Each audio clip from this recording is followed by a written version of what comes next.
So hi guys, welcome back to my YouTube channel Set Time Bound Goal and this was Sandeep भैया और guys अभी GGS IPO का spot round start हो चुका है। और अगर आप सोच रहे हो कि भैया हमको दिल्ली एनसीआर में पढ़ना है या दिल्ली में पढ़ना है तो भाई साहब ये वीडियो आपके लिए है। यूपीटीयू का पता नहीं है लोग कब तक आएंगे, क्योंकि अभी तुम्हें मैंने एक रिकॉर्डिंग सेंड करी थी, एक बच्चे ने मुझे भेजा था, इसमें इन्होंने साफ बोला है कि ये यूपी टेक वाले 30 के बाद से ही स्टार्ट करेंगे। 30 तक शेड्यूल आएगा और मान के चलिए फर्स्ट वीक ऑफ सितंबर में, तो सितंबर लगभग 1 सितंबर के बाद से, मतलब पहले सप्ताह के बाद से, मतलब सितंबर के बाद से ही या सितंबर में ही, मतलब सितंबर के फर्स्ट वीक में ही चॉइस फिलिंग स्टार्ट होगा। चॉइस फिलिंग स्टार्ट होगा। तो खैर छोड़िए ये बात, ये तो एक ही टू का होता रहेगा। पर अगर आपको एडमिशन चाहिए दिल्ली की कॉलेजों में तो आप बिल्कुल ट्राई करिए, और ये बहुत ही ज्यादा गोल्डन अपॉर्चुनिटी है आपके लिए। अगर आप दिल्ली से नहीं है तो भी आपके लिए गोल्डन अपॉर्चुनिटी है, क्योंकि इस स्पॉट में सबसे ज्यादा फायदा आउट ऑफ स्टेट वालों को होता है। तो तुम्हें परेशान होने की जरूरत नहीं है, वीडियो को लास्ट तक देखो। मैंने ऑलरेडी बता रखा है कि टॉप कॉलेजेस कौन कौन से हैं, किसके लिए जाना चाहिए, किसके लिए अप्लाई करना चाहिए। हर एक कॉलेज बिल्कुल भी अच्छा नहीं है, सिर्फ 4-5 कॉलेज ही हैं जो ठीक है, बाकी कॉलेज तो वैसे ढीले ढाले से ही है मेरे हिसाब से। तो उससे अच्छा तुम्हें अपने एनसीआर में एकेटू में मिल जाएंगे।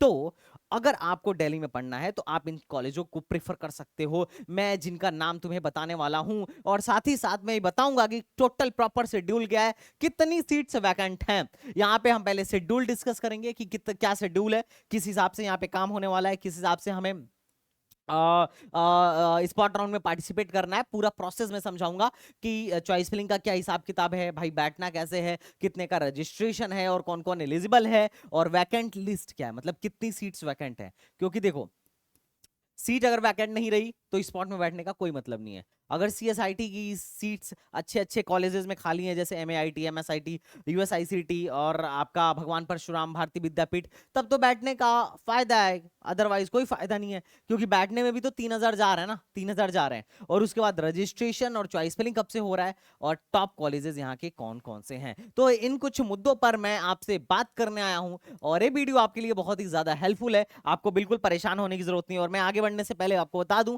अगर आप भाई साहब सोच रहे हो कि भैया चॉइस फिलिंग अपने को करनी है, तो ये चॉइस फिलिंग की मेरी एक वीडियो थी, आपने इसको जरूर देख लेना।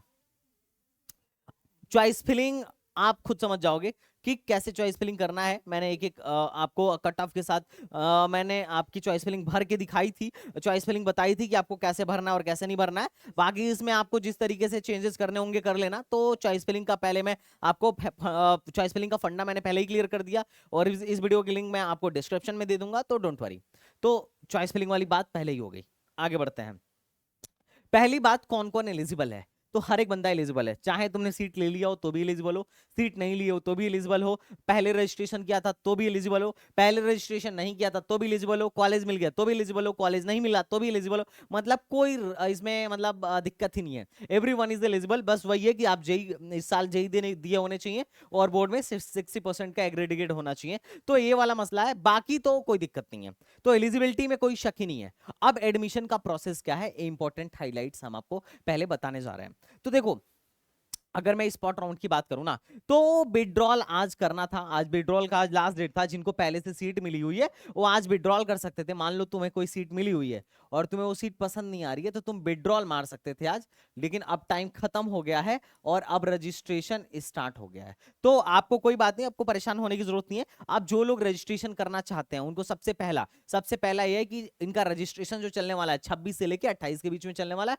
आपको 26 से लेके 28, मतलब 28 को शाम को 2 बजे तक आप फॉर्म भर सकते हो। आज से फॉर्म भरा जा रहा है। फॉर्म कहां से भरा जाने वाला है, कुछ नहीं, कोई दिक्कत वाली बात नहीं, मैं बताता हूं तुम्हें कहां से फॉर्म भरा जाने वाला है।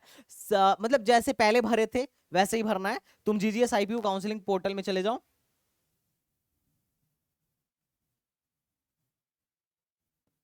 Simple. GGS IPU counselling portal में चले जाओ, गुरु Govind Singh counselling portal, simple. जब ऐसे जाओगे ना तो यहाँ पे भी लिखा होगा कि रजिस्ट्रेशन हैज बीन स्टार्टेड, और यहाँ पे जाना, रजिस्ट्रेशन आईपीयू रजिस्ट्रेशन 2023 पे क्लिक करना, और कॉमन रजिस्ट्रेशन फलाना ढिमकाना करने के बाद साइन इन वाइन इन कर लेना, और फ्रेश कैंडिडेट को यहाँ से रजिस्ट्रेशन करना है। फ्रेश कैंडिडेट को यहाँ से रजिस्ट्रेशन करना है। तो रजिस्ट्रेशन करने का प्रोसेस बड़ा सिंपल है, कोई दिक्कत वाली बात नहीं है, साइबर कैफे वाला भी ये काम कर देगा। तो रजिस्ट्रेशन आपको इसी लिंक से करना है, ये लिंक भी डिस्क्रिप्शन में मिल जाएगी। जितनी लिंक्स हैं आपको डिस्क्रिप्शन में मिल जाएगी, टेलीग्राम चैनल की लिंक भी हमारे डिस्क्रिप्शन में मिल जाएगी, और साथ ही साथ आपको पता होगा कि हम आईपीयू की भी काउंसलिंग कराते हैं, तो आप हमारे थ्रू कराना चाहो तो हमसे भी करा सकते हो। स्पॉट राउंड में गारंटेड सीट रहती है। मोस्टली चांस होता है कि अगर आप को 1% भी जीजीएस आईपीयू में सीट मिलने की चांस है, तो डेफिनेटली हम अपना बेस्ट देते हैं कि आपको वो सीट जरूर मिले। अगर मैं बात करूं कौन कौन एलिजिबल है, तो देखो, candidate who has been already filled online application form, paid the application fees of 1000 जो कि नॉन रिफंडेबल था, उसको क्या करना है, 500 का रजिस्ट्रेशन करना है। जैसे अगर तुमने पहले 2500 दे रखा था, मतलब ऐसा समझ लो कि 1500 का रजिस्ट्रेशन, 1000 की काउंसलिंग फीस दे रखी थी, और तुमने तीनों चारों राउंड में बैठा और तीनों राउंड में भी कुछ नहीं मिला, तो सिंपल है कि तुम्हें 500 का और 500 का रजिस्ट्रेशन करना है उसी पोर्टल से जिसमें पहले थे, उसमें 500 का स्पॉट के लिए रजिस्ट्रे पेमेंट करके अब नया चॉइस फिलिंग करना है, सिंपल। तो तुम्हारे लिए कुछ नहीं करना है, लेकिन 500 तुम्हें भी पेमेंट करना पड़ेगा। अच्छा, जिन लोगों को कुछ नहीं मिला था वो क्या करेंगे भाई, उन्हें भी करना पड़ेगा 500, और जिन लोगों ने अब तक भरा ही नहीं था उनको क्या करना पड़ेगा, तो 1500 का रजिस्ट्रेशन, 1000 का काउंसलिंग और 500 अलग से देना पड़ेगा। तो कुल मिला जुला के 3000 का आपका खर्च आने वाला है इसमें बैठने के लिए, जो कि टोटली नॉन रिफंडेबल है, उसमें से कोई भी पैसा आपका वापस नहीं आने वाला है। और एक काम आपको 28 से पहले पहले कर लेना है अगर आप रजिस्ट्रेशन करना चाहते हो। तो रजिस्ट्रेशन कैसे करना है मैं आपको ऑलरेडी बता चुका हूं। रजिस्ट्रेशन करने के बाद से आपका डॉक्यूमेंट वेरिफिकेशन होगा, जैसे पहले डॉक्यूमेंट वेरिफिकेशन हुआ था सेम वैसे ही होगा। और मैं पहले पहले बता दूं, ये सारा का सारा प्रोसेस ऑनलाइन है, इसमें ऑफलाइन कुछ भी नहीं है। ऑफलाइन आपको फाइनली जाना पड़ेगा जब आपको मिल जाएगा। तो जैसा कि आपको पता है कि this is the number 1 counselling platform, तो आप चाहें तो हमसे अपनी काउंसलिंग करा सकते हैं। हम आपके लिए बेस्ट कोशिश करते हैं ऑल ओवर इंडिया में जो भी कॉलेज पॉसिबल हो पाए वो दिलाने की। तो आप STBG एकेडमी ऐप आज ही डाउनलोड कर लीजिए, और आप चाहें तो आईपीयू का काउंसलिंग पेड काउंसलिंग प्रोग्राम ले सकते हैं। और अगर आप अभी तक AKTU में बैठने की सोच रहे हैं और आपने AKTU का पेड काउंसलिंग प्रोग्राम हमारा नहीं लिया है, तो must join our paid counselling programme. अब बात करते हैं रिजल्ट की। तो सिंपल समझो, पहले हुआ क्या, सबसे पहले तुमने अपनी रजिस्ट्रेशन करी, ठीक है। रजिस्ट्रेशन करने के बाद से आपने क्या करा, चॉइस फिलिंग करा। चॉइस फिलिंग कैसे करनी है, चॉइस फिलिंग कैसे करनी है, ऑलरेडी मैंने क्या करा है, already I have already told videos में, और उसमें मैंने टॉप के कॉलेजों की लिस्ट भी दे रखी है। और जब चॉइस फिलिंग डन हो जाएगा, रजिस्ट्रेशन के बाद ही आपका डॉक्यूमेंट वेरिफिकेशन भी होगा, ऑफ कोर्स ये रजिस्ट्रेशन का ही पार्ट है। उसके बाद से आपका राउंड 1 का रिजल्ट आएगा। रिजल्ट आने के बाद से कुछ नहीं करना है, आपको सीट एक्सेप्टेंस फीस 60 के पे करना है सीट एक्सेप्टेंस फीस के तौर पर। और उसके बाद से आपको, अब चूंकि स्पॉट राउंड 1 है, हो सकता है स्पॉट राउंड 2 भी हो, अभी नोटिस नहीं आई है। और आपको भी पता है AKTU एक के सॉरी जीजीएस आईपीयू एक के बाद 1 बाय 1 नोटिस निकालता है, एक साथ सारा नहीं निकालता है। तो अभी क्या है कि अभी पहले राउंड का इसने निकाला है, हो सकता है कि स्पॉट राउंड 2 भी हो, पर अभी मान के चलिए स्पॉट राउंड 1 ही है, तो उसमें आपको फिजिकल रिपोर्टिंग के लिए जाना पड़ेगा।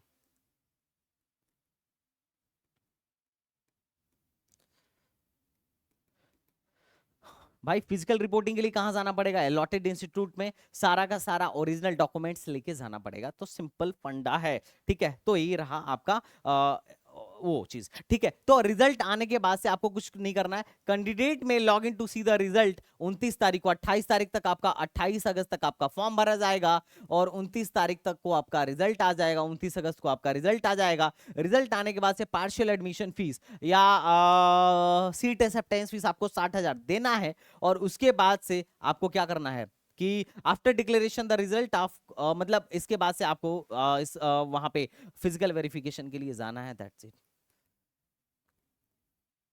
अच्छा, मान लो तुम्हें कोई कॉलेज मिल गया, स्पॉट में तुम्हें कोई कॉलेज मिल गया और तुम्हें वो पसंद नहीं आया, तो तुम उसे विड्रॉल भी कर सकते हो। तो फिजिकल रिपोर्टिंग भी आपको करना होगा, और अगर उसके बाद कोई कॉलेज आपको पसंद नहीं आता है, reporting of candidates the allotted institute, आपको 2 तारीख तक पहुंच जाना है वहां पे। रिजल्ट आने के बाद आप जब चाहो तब चले जाओ, 2 तारीख तक 2 तारीख से पहले पहले आपको क्या करना है, अपना जाके एडमिशन पक्का करा लेना है। वहां जाने के बाद बाकी का फीस जमा करना है, और after depositing the partial admission fees of 60,000, if a candidate wants to withdraw the admission against the allotted seat, she can apply for withdrawal. जैसे अगर आपको कॉलेज मिल गया, आप कॉलेज गए, सब कुछ करा दिया, सारा पैसा दे दिया, और बाद में आपको लगा no no no, I am not interested in this college, मुझे तो AKTU में इससे बेटर मिल रहा है, किसी और काउंसलिंग में इससे बेटर मिल रहा है, तो आप विड्रॉल पे क्लिक करो, खत्म, एडमिशन से बाहर आ जाओ, आपके पैसे वापस आ जाएंगे। टाइम लगता है बट ठीक है, चल जाएगा। ओके, तो ये था। अब क्या है कि अब जिन बच्चों को मान लो पहले, अब कुछ पहले रूल समझो जो इंपॉर्टेंट है। जैसे मान लो तुम्हें पहले से कुछ सीट मिली हुई थी, तुम स्पॉट में बैठे और स्पॉट में तुम्हें नया सीट मिली, तो जैसे ही तुम्हें नया सीट मिलेगा पुराना वाला सीट कैंसिल हो जाएगा। तो तुम कहोगे भैया मैं पुराने वाले सीट पे तो सारा पैसा जमा कर दिया था, पूरा इंस्टीट्यूट फीस जमा कर दिया था, 60,000 जमा कर दिया था, अब मैं क्या करूं।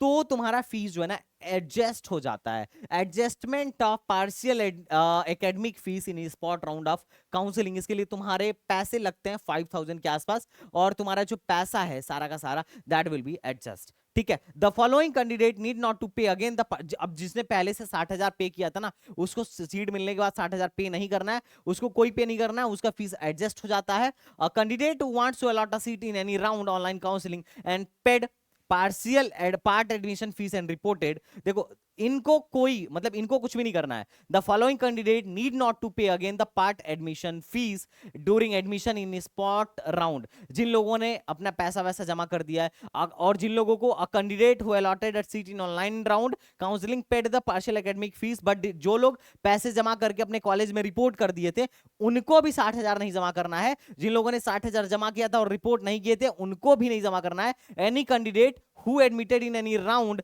paid the partial part admission fees and withdrawal as per procedure, जिसने विड्रॉल मारा है उसको भी 60,000 का नहीं करना है, वो सारा का सारा पैसा एडजस्ट हो जाता है। मतलब इससे पहले तुम्हें कभी सीट मिली है ना अगर आईपीयू में तीनों राउंड में, और तुमने 60,000 अगर जमा कर दिया तो अब तुम्हें 60,000 जमा करने की जरूरत नहीं है, तो तुम परेशान मत हो। ठीक है, अब बात आता है कि भैया जीजीएस आईपीयू में बैठा क्यों जाए। तो ये कुछ कॉलेजेस हैं ऊपर के 3 4 5 जो बहुत ही दमदार कॉलेजेस हैं, ऊपर के 4 तो खास बहुत ही दमदार हैं। पहला यूएसआईसीईटी, फीस 80,000 है, हाईएस्ट प्लेसमेंट 45 लाख, और एवरेज प्लेक, अगर मैं इसके एवरेज पैकेज की बात करूं तो लगभग लगभग 8 से 10 लाख तक का एवरेज पैकेज इसका पड़ जाता है। ठीक है, तो इसका जो एवरेज पैकेज है काफी शानदार है। और उसके बाद अगर मैं बात करूं तो एमएआईटी जो सेकंड नंबर का कॉलेज है वो है अपना दैट इज अपना एमएआईटी। और एमएआईटी की बात करूं तो इसका भी फीस 1,43,000 है, और लास्ट ईयर का हाईएस्ट पैकेज 1,13 करोड़ का गया है, 1,13 करोड़ का गया था। और एवरेज पैकेज और जो इस साल का जो हाईएस्ट पैकेज रहा था दैट इज 51, और एवरेज पैकेज 8 एलपीए प्लस का है। और देखो यूएसआईटी में एडमिशन कहां से कहां तक अपन लोग एक्सपेक्ट कर सकते हैं भाई साहब, तो अपन लोग इस यूएसआईटी में एडमिशन जो है 50,000 to 80,000 तक सीएसआईटीसी में एक्सपेक्ट कर सकते हैं। और अगर मैं बात करूं कि एमएआईटी में, तो अगर तुम्हें किसी भी ब्रांच में एडमिशन लेना है तो 2 लाख प्लस तक या 2 लाख तक एडमिशन एक्सपेक्ट कर सकते हो। ये टेंटेटिव डेटा है, मत समझ लेना कि एग्जैक्टली इतना है तो हो ही जाएगा, बट एक एक्सपेक्टेशन रख के चल सकते हैं कि भैया कहां तक हो सकता है। तो इट्स नॉट अ 100% श्योर कि भैया यही होने वाला है, पर इट्स अ टेंटेटिव, वहां से तुमको आपको आइडिया लग जाएगा कि आपको यहां अप्लाई करना चाहिए कि नहीं करना चाहिए। और 70-80 हजार तक 80,000 तक सीएसआईटी ईसीओ ट्रिपल ई में होने की यहाँ पे संभावना रहती है, अगर आप यहाँ पर क्या कर रहे हो, अगर आप मैट में जाने की सोच रहे हो तो। ठीक है, अगर मैं नेक्स्ट कॉलेज की बात करूं तो दैट इज एमएसआईटी, इसकी फीस 1,38,000 के आसपास है, इसका हाईएस्ट इस बार का 80 एलपीए गया है, और 7 से लेकर 8 लाख के बीच में आपको इसका एवरेज पैकेज देखने को मिल जाता है। और लगभग 1 लाख रैंक तक हम लोग इसको एक्सपेक्ट कर सकते हैं कि 1 लाख रैंक तक हमें मिल जाएगा। ठीक है, और अगर मैं बात करूं नेक्स्ट कॉलेज की तो दैट इज बीपीआईटी, इसका 1,70,000 फीस है। ये तुम्हें फर्स्ट ईयर में दिख रहा है, सेकंड ईयर में 1,30,000 के आसपास हो जाता है, या 1,24,000 के आसपास हो जाता है, ये ओवरऑल लेके मैंने बताया है। और ओके ठीक है, तो और अगर इसके मैं हाईएस्ट पैकेज की बात करूं तो दैट इज भगवान परशुराम में अपना 66 लाख का हाईएस्ट पैकेज गया था। और अगर मैं एवरेज पैकेज की बात करूं तो इसका भी एवरेज पैकेज 8 एलपी है, 1 से 1.5 लाख तक अपन लोग इसमें एक्सपेक्ट कर सकते हैं। नेक्स्ट कॉलेज अपना भारतीय विद्यापीठ, यहां तक के जो कॉलेजेस हैं ये सारे के सारे बहुत अच्छे कॉलेजेस हैं, बहुत अच्छे लेवल के कॉलेज हैं। 1,35,000 इसका एवरेज पैकेज है, और प्लेसमेंट जो है 44 एलपीए के आसपास का है अगर मैं भारतीय विद्यापीठ की बात करूं तो। और एवरेज पैकेज मान के चलो 6.5 एलपीए के आसपास का है, और लगभग 1 से 1.5 लाख तक ये कॉलेज हमें मिल जाएगा। इजीली हो सकता है इससे ज्यादा भी मिल जाए, कम पे भी मिल सकता है, लेकिन अब रीजन ऐसा है ना कि वैकेंसी अभी आई नहीं है, तो स्पॉट राउंड का डेटा अनएक्सपेक्टेड होता है, ये हो सकता है कि यहाँ तक मिल जाए। अगर किसी बंदे की 2 लाख रैंक है, दिल्ली रीजन से 2.5 लाख रैंक है, 3 लाख रैंक है, तो भी चांस है कि मिल जाए। अब नेक्स्ट कॉलेज के बारे में बात करूं तो दैट इज गुरु तेग बहादुर। 1,49,000 इसकी फीस है। हाईएस्ट पैकेज 45 एलपीए के आसपास है, एवरेज पैकेज 5 एलपीए के आसपास है, और अगर मैं कट ऑफ की बात करूं तो 2 लाख तक मिलने की संभावना है। उसके बाद है अपना यूएसआर, ये गवर्नमेंट है, सिर्फ 2 ही कॉलेज इसमें गवर्नमेंट है, एक यूएसआर और एक यूएसआईसीटी, बाकी सारे के सारे कॉलेज प्राइवेट है।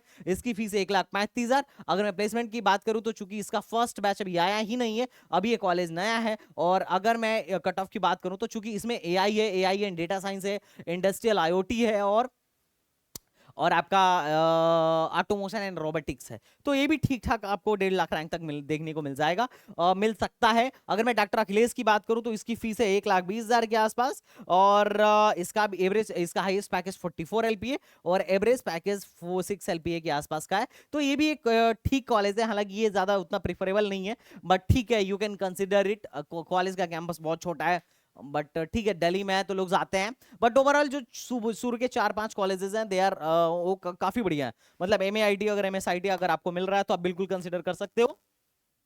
सो गाइस, अगर अब एक बात और, सी प्रोग्रामिंग का आपने बैच लॉन्च किया, बहुत ही अच्छा बच्चों का रिव्यू आ रहा है। अगर आप अभी तक आपने सी प्रोग्रामिंग स्टार्ट नहीं किया है तो मैं आपको कहूंगा आप सी प्रोग्रामिंग स्टार्ट करो और एक बार पढ़ के देखो, क्योंकि अभी आपके पास टाइम है और हम 1 महीने में आपको बहुत ही बेहतरीन ढंग से सिखा देंगे। मतलब यहाँ पे एक दिन में 2 सेशन चलते हैं, एक क्लास चलती है और एक डाउट सेशन चलता है, और आपको दोनों में माइक मिलता है, और दोनों वो ज्यादा बड़ा ही ज्यादा आपके लिए हेल्पफुल होता है। तो मैं आपसे यही रिक्वेस्ट करूंगा कि अगर भाई साहब, अगर आपको सी प्रोग्रामिंग नहीं आती है तो आप बिल्कुल इसे पढ़ लो। तो कुल मिलाजुला के जीजीएस आईपीयू के बारे में एक डेटा था। अब बात करोगे भैया वैकेंसी, आपने वैकेंसी तो बताया ही नहीं, कितनी सीटें वैकेंट हैं।